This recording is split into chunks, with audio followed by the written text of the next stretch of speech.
Энэ өдрийн мэнд дэвшүүлье. Тэгээ амтны тухай хуулинд орж байгаа өөрчлөлттэй холбоо бүхий асуудал Амгаланбаатар гишүүн манаас өргөн барьсан байна. За, хууль бол хууль. Хууль батлагдаал хэрэгжинэ. Өнөөдөр Монгол улс даяараа чонны асуудал үүсчээд байгаа ч юм биш. Зохицуулттай хэлбэр. Байгалийн зарчмын төлбөрийн тухай хуулийн 22 дугаар зүйл дээр энийг тусгаж өгсөн байдаг. Эрүүгийн тухай хуулийн дээр ч энийг бас тусгаад өгчихсэн байдаг. Би уншаад өгөө л дээ. Байгалийн нөөц зарчмын төлбөрийн тухай хуулийн 22 дугаар зүйлд мал сүргийг хамгаалах болон тодорхой нутаг дэвсгэр тоо толгойг сэргэжүүлэх зорилгоор чон агнахад төлбөрөөс чөлөөлөхөөр зохицуулт орсон байна. Аймаг сумын засаг дарганаар аймаг сумын удирдлагууд байгаль орчны газартайгаа хамтраад энэ урьдчилсан байдлаар нөөцөөс тогтоогоод байгаль орчин уур амьсгалын өөрчлөлтийн яамд ирүүлснээр агнах зөвшөөрлийг авч байгаа. Зөв өнөөдөр орж байгаа хуулинд орж байгаа өөрчлөлтийг харахаар ахуйн чиглэлээр агнах гэж байгаа төлбөрийг чөлөөлөх гэж байгаа юм шиг харагдаад байгаа хэлбэр байгаад байгаа байхгүй юу? Өнөөдөр зөвхөн Баруун аймагч их байгаад байгаа юм биш. Бусад аймагуудад тэгвэл бас их байгаа юу гэдэг асуудал. Зүүн аймагуудад ховор байна. Говийн аймагуд, хойд бүс ингээл явж байгаа. Тэгэхээр бид нар энэ чонтой холбоотой асуудал байнгын орон дээр бас яригдчихсэн. Үргэлжлүүлээд ирвэсний асуудал орж ирэх үедээ малын хотонд ордог гэдгээр. Тэгээ бид нар энэ уул нь бол одоо байгаа зохицуулттай байгаа ямыг заавал ингэх шаардлага байгаа юу? Энэ чоны ан хийх сонирхолтой тусгай сонирхлын анчид чоны эд эрхтэй худалдаалах асуудлууд маш их нэмэгдэж байгаа. Бид нар саарал чон өөрөө Зэрлэг амтан ба Ургамал аймгийн ховрдсон зүйлийг олон улсын хэмжээнд худалдаалах тухай конвенцийн 2 дугаар хавсгалтанд багтагдсан байдаг. Энийг судалсан уу? Энэ асуудал дээр би асуумаар байна. Дээрээс нь нэгэнт одоо жишээ нь ховрдсон тохиолдолд эргээ сэргээх гэж тухайн улс байтугай олон улсын түвшинд бүх асуудал үүсдэг. Маш их хэмжээний мөнгө зарцуулдаг. Өнөөдөр тоо толгойтой холбоотой асуудал дээр надад энэ тоонууд байна л да. 2019-с 2024 оны хооронд 1056 саарал чоныг ахуйн зориултаар агнах зөвшөөрлийг олгосон. 153-ыг л агнсан байгаа байхгүй. Мал сүргийг хамгаалах хүн өөрийгөө хамгаалахтай холбоотой агнах гэж зөвшөөрөл авах гэж явж гин. Малын хотонд ороод ирснийх нь дараагаар зөвшөөрөл аваагүй учраас буудаж алж чадахгүй мал амтны дээрэс нь өөрийнх нь амнасанд аюул учраад байна гэж яриад байгаа. Үгүй шүү дээ. Буудаж алах хэрэг нь байгаа.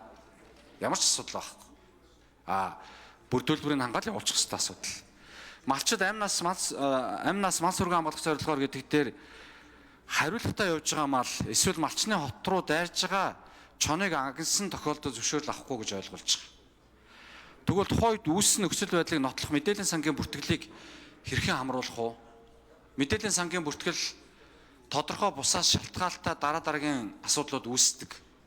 Энэ дээр ямар асуудлууд дээр яаж шийдвэрлэх гэхээр та хуулийн төсөлтөд тусгаж оруулж өгч байгаа вэ гэдгийг би асуумаар байгаа. Европын экосистем чухал үүрэг гүйцэтгэж байгаа. Популяцийн тоо 23 мянга болж сэргсэн гэдэг Дэлхийн байгаль хамгаалах холбооноос мэдэгдэж байгаа. Монгол улстай холбоотой асуудал гэдгийг ойлгож байна. Гэхдээ Монгол улсад өнөөдөр чон өөрөө ямар үүрэгтэй амтан бэ гэдгээ бас бид нар маш сайн бодохгүй бол нөгөө малын халдвар төвчин сүргийн бүтэц маш олон асуудлууд цаашдаа үүсэх үедээ саяны хоёр За асуултанд хариулъя. Амгаланбаатар шүү. Нэг. За асуултанд хариулъя. За сая та бас өөрөө бараг л асуултанд хариулчлаа дөө. Тэгээд энэ сум зөвшөөрөл авахын тулд чон агнахын тулд зөвшөөрөл авдаг. Тэгээд зөвшөөрөл авчгаад 1900 орчим зөвшөөрөл авчгаад 150-ыг агнасан байна гэж ярьж байна. Мэдээлэл хийлээ. Тэгэхээр үндсэндээ яг л тийм байгаа юм л да. Манайхан чинь чон агны гэд үнэхээр дийлдэггүй. Энэ модтой газрууд. За ер нь бол зүүн 3 аймгийг тооцох юм бол Монгол даяараа энэ чоноо дийлхэ болцсон. Өнөөдөр 1987 оноос хойш Монгол улсад чон огт тоолдог хийгээгүй байгаа шүү дээ. Сүүлийн одоо энэ чи бараг 40 жил гэсэн үг шүү дээ. Тэгэхээр бидний ер нь бол нөхцөл байдал ямар байна гэхээр сумаасаа зөвшөөрлөө аваад 5 хоногийн хугацаатай зөвшөөрөл аваад яг энэ газараас чон агнана гэсэн зөвшөөрөл аваад явах дээр яг тэр газараас чон агнах ямар ч боломжгүй байдаг. 5 хоногийн хугацаанд чон агнж чадахгүй л эргээ сумаасаа очиж эргээ зөвшөөрөл авдаг гэх зэргээр энэ шат амжилга нь маш их байдаг. Тэгээ одоо сүүлдээ хот руу дайраад хүнлүү дайрсан нөхцөлд нөгөө чон агнцсан нөхцөлд сумын гисгийн төлөөлөгчөөс гэдэг юм уу сумын хуулийн байгууллагаас за чи бол ингээд одоо хууль усаар чон агнсан байна гэдэг машиныг хураадаг, бууг нь хураадаг, гуруулаа явж ивэл тус үрд нь 2 сая төгрөгөөр торгодог ийм зүйл болж байгаа юм. Тэгэхээр хууль маань нэг мөр ийм одоо ойлгомжтой байх үүднээс одоо чон амнаас мал сүргээ хамгаалсан нөхцөлд энэ чон одоо агентуул тэр торгуулаас чөлөөлөгдөнө гэсэн ийм одоо нэг мөр ойлгомжтой заалтыг оруулж байгаа маа гэдгийг бол хэлээ. Тэгээд үүссэн нөхцөл байдал одоо ингээ үүссэн нөхцөлд за нэгэнт одоо агнахаас өмнө биш агнасныхаа дараа баримтжуулах энэ зүйлийг бол хийх боломжтой гэж ингэж одоо хэлье. За асуултанд хариул. За Батүлзийн Батэрдний гишүүн тодруулжсуу. За байгаль орчны яамныхаа хариулж. Хууль санаачилж байгаа гишүүндээ та нар мэдээлэл өгөөгүй юм шиг байна. Ахуйн зориулт гэдэг утгыг ч ойлгоогүй явж байна. Нөөц тоо судалгаатай холбоотой асуудлыг судлаагүй ээжээж яаж өнөөдөр агнах тухай асуудлыг шууд хөндөж байгаа юм бэ? Илүүдэлтэй гэж яаж тооцоод байгаа? Энэ дээр байгаль орчин аюулт зүйн яамныхан хууль санаачлагчтай мэдээллүүдийн зөв өгөх ёстой. Дээрээс нь өнөөдөр бид нар хууль нэг мөр хэрэгжих ёстой гэдгийг та өөрөө хэллээ. Нэг мөр хэрэгжинэ гэд бүх газар чон агнах процессыг явах үедээ. Энэ чон гэдэг амьтны чинь буцааж тоо толгойг нэмэгдүүлэхийн тулд Монгол улс нэлээд их хүчин чармаалт бас гаргасан шүү. Энэ дээр байгаль орчны яамны хариулт өгмөр байна. За ажлын хэсгийн 9-р микрофон.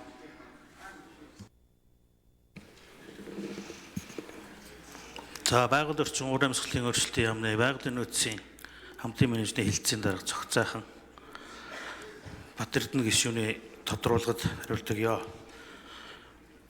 За байгалийн нөөц засгийн төлбөрийн тухай хуулиар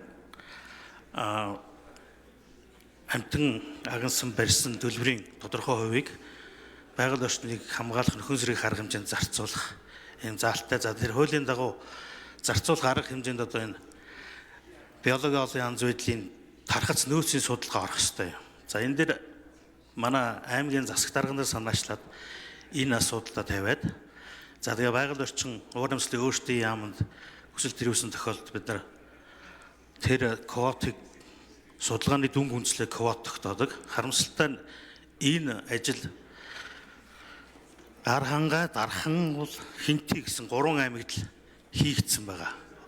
Тийм учраас 2020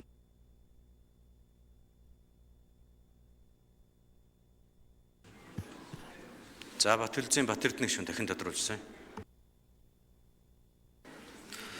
Цогцоохон дарга та ч одоо гүлэг төрүүлж байгаа юм шиг яриадах юм. Одоо чон төрүүлэх гээд байгаа юм уу? Нэг өгөөлөхөд. Мэргэжлийнхаа төвшөнд бол мэргэжлийнхаа төвшөнд хариултаа өг. Танаас ерөөсөө байгалийн нөөц зөрчилдний төлбөрийн тухай хуулийн орсон орлого хаашаа ордог вэ гэдгийг яриаг шүү дээ. Аймаг сумдууд өөрсдөө нөөцөөрөө тодорхойлоод тэрэн дээрээ тодорхой хэмжээний урьдчилсан байдлаар байгаль орчны яамд хариулээд ямар ч төлбөргүйгээр чон агнах, ахуйн зориултаар агнах процессууд чинь бэлэн хуулинд байгаа шүү дээ. Яагаад энэгээ ярихгүй байгаа? Байгаль орчны яам байгаа учраас өөрсдөө эсвэл хариултаа хэл. Байгаль орчин уур амьсгалын өөрчлөлтийн яам албан ёсоор энэ чон агнах процессыг бодлогын хэмжээнд бид нар дэмжиж байгаа гэдгээ шууд хэлэх хэрэгтэй. 2009 оны засгийн газрын тогтоолттой Хинтид орно Сүхбаатар аймаг чонгуу. Одоо ингээд хууль нэг мөр хэрэгжинэ. Зүүн бүсэд яах юм? Говийн бүсээр яах юм? Хойд бүсээр яах юм? Бүсэлсэн хэлбэр утга агуулгаараа энэ хуулийн заалтууд чи оруулах боломжгүй байгаад байгаа энэ цаг хугацаанд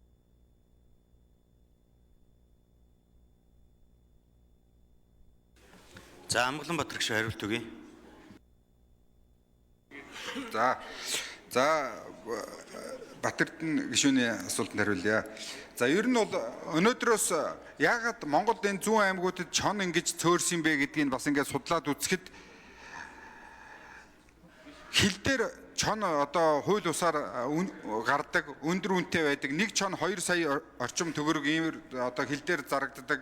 За хятадууд маш их хэмжээгээр чон авдагаас болоод ингээд чон одоо агнагч арилжааны зориултаар одоо бизнес мөнгө олох зорилгоор ийм одоо хядлага явж исэн байлээ. Одоо тэгээд энэ бас аль талдаа байгаль хамгаалагч нарч дээр хуулийн байгуулагч дээр хэлэг айлч гэсэн бас ингээд хууль мөрддөг болсонтой холбоотойгоор одоо хэлээр энэ хууль усаар одоо контрабанд хийх боломж хаагдсантай холбоотойгоор энэ бол чон агнах энэ одоо зүйл бол ингээд ер нь бол эрс багсаж бараг зогссон юм байлээ шүү. Тэгэхээр энийг бол бас ингээд зөвөр ойлгох хэрэгтэй юм байлээ гэдгийг хэлий. Нэгд хоёр дахь юм за цаг дуусчлаа. За Гомбын Ганбаатар гишүүн асуулт асууя.